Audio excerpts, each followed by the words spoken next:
Mga kababayan, habang maraming bansa ang patuloy na nagpapalakas ng kanilang Air Force, isang napakalaking development ang tahimik na naganap para sa Philippine Air Force. Isang hakbang na posibleng magbago sa kakayahan ng ating mga fighter aircraft sa mga susunod na taon. Dahil kamakailan lamang, opisyal nang nirelease ng Department of Budget and Management ang halos 12 billion pesos para sa susunod na milestone payment ng mga bagong FA-50 Block 70 Light Combat Aircraft ng Pilipinas. At ang pinakamagandang balita, hindi na ito plano lamang. May pondo na, may kontrata na, at papalapit na rin ang pagdating ng mga pinaka-advanced na FA-50 na gagamitin ng Philippine Air Force. Pero gaano nga ba kahalaga ang inilabas na pondo na ito?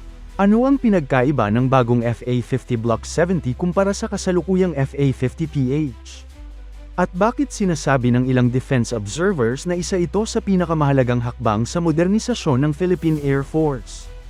Alamin natin.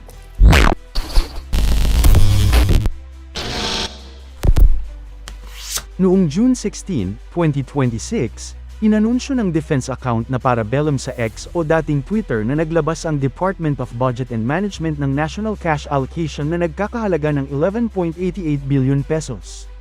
Ang pondong ito ay magsisilbing second milestone payment para sa acquisition ng 12 brand new FA-50 Block 70 Light Combat Aircraft mula sa South Korean Aerospace Company na Korea Aerospace Industries, o mas kilala bilang KAI. Bahagi ito ng additional FA-50 acquisition project sa ilalim ng Revised Armed Forces of the Philippines Modernization Program. Sa madaling salita, tuloy na ang isa sa pinakamalaking proyekto ng Philippine Air Force sa kasalukuyan.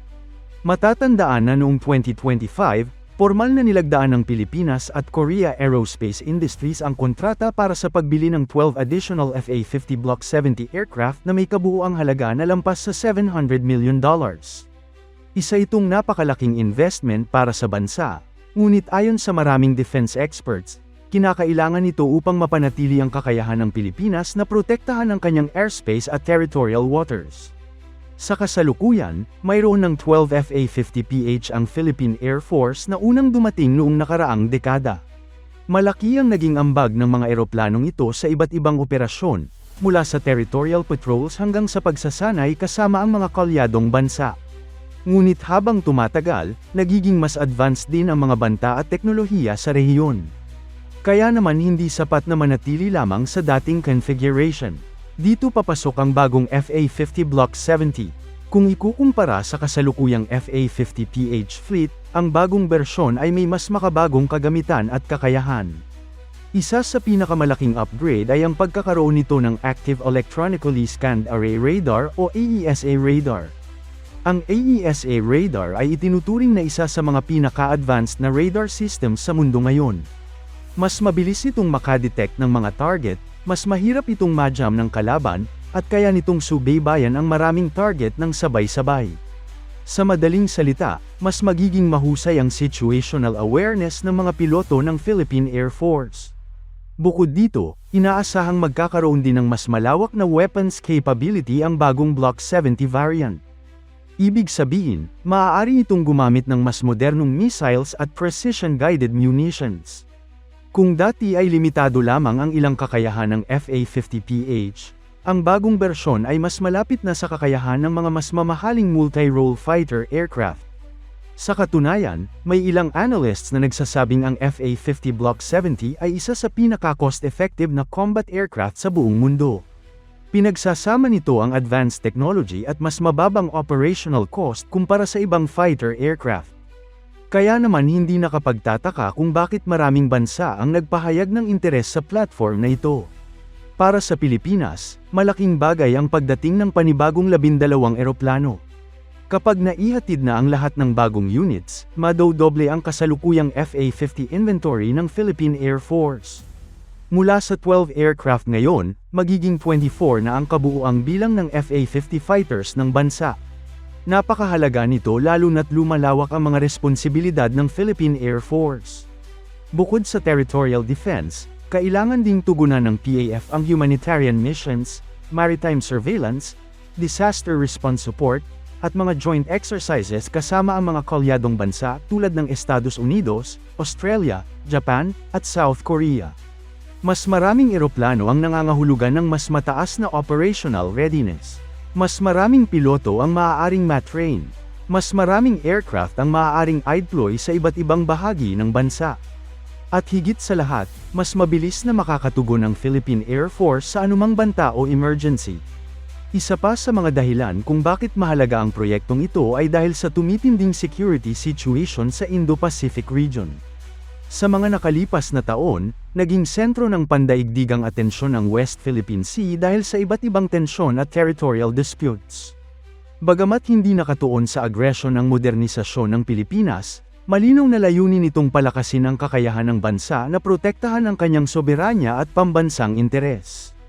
Ang pagkakaroon ng mas advanced na combat aircraft ay bahagi ng tinatawag na credible defense posture.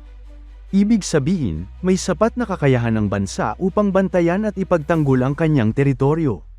Ayon sa mga naunang ulat, inaasahang magsisimula ang delivery ng unang batch ng bagong FA-50 Block 70 aircraft sa huling bahagi ng 2026. Bagamat dadaan pa ito sa iba't ibang proseso, malinaw na unti-unti nang nakikita ang katuparan ng proyektong ito. Sa bawat milestone payment na inilalabas ng pamahalaan, mas lalo itong lumalapit sa aktwal na pagdating ng mga bagong fighter aircraft. Para sa Korea Aerospace Industries, mahalaga rin ang proyektong ito dahil lalo nitong pinatitibay ang defense partnership sa pagitan ng South Korea at Pilipinas. Sa nakalipas na mga taon, naging isa ang South Korea sa pinakamalaking defense partners ng bansa. Mula sa FA-50 fighters, Jose Rizal class frigates, hanggang sa iba't ibang military projects, malinaw na patuloy na lumalalim ang kooperasyon ng dalawang bansa sa larangan ng depensa. Samantala, para naman sa Philippine Air Force, ang pagdating ng bagong Block 70 aircraft ay hindi lamang simpleng pagdagdag ng bilang ng mga eroplano. Ito ay simbolo ng patuloy na pagbabago at modernisasyon ng ating hukbong panghimpapawid. Isang patunay na unti-unti nang nakakabangon ang kakayahan ng bansa matapos ang mahabang panahon na limitado ang mga assets at kagamitan. At habang marami pang proyekto ang nakahanay para sa Armed Forces of the Philippines, ang acquisition ng 12 FA-50 Block 70 aircraft ay isa sa mga pinakaimportanteng hakbang na ginagawa ngayon ng pamahalaan. Sa huli, ang pag-release ng halos 12 billion pesos bilang second milestone payment ay nagpapakita na seryoso ang bansa sa pagpapalakas ng kakayahan ng Philippine Air Force. At sa pagdating ng mga bagong FA-50 Block 70, mas magiging handa ang Pilipinas na harapin ang mga hamon ng modernong panahon. Mga kababayan, sa inyong palagay, sapat na ba ang 24 FA-50 fighters para sa pangangailangan ng Philippine Air Force? O kailangan pa ng mas maraming advanced fighter aircraft sa hinaharap? Ibahagi ang inyong opinyon sa comment section, at huwag kalimutang mag-like, mag-subscribe, at i-click ang notification bell para sa mas marami pang updates tungkol sa modernisasyon ng Armed Forces of the Philippines. Maraming salamat sa inyong panunood.